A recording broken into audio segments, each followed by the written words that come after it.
Ég heiti Ása Marín og höfundur bókarinnar Hittu mig í Hellisgerði sem má segja svona rómantísk jólamynd í bókaformi.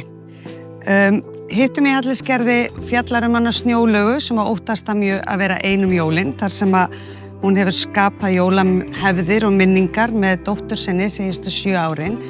En þessi jól þá ætlar barnsfaðir hennar að fara til Tenerife. Bæði með nýju kærustuna og dóttur hennar Snjólaugar.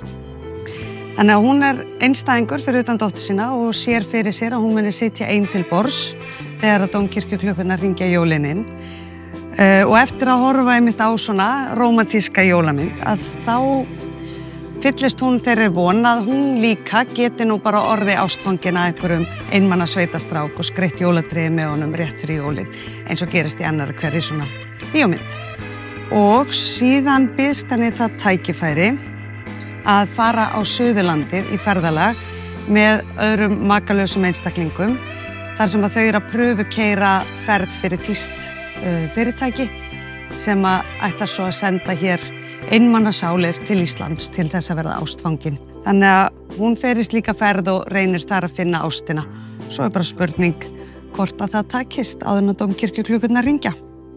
Og ég held að bara í þessum heimi sem við búum í dag að þá bara rosalega gott að geta hent sér upp í sófa og lesið eitthvað létt og skemmtilegt. Forlagið.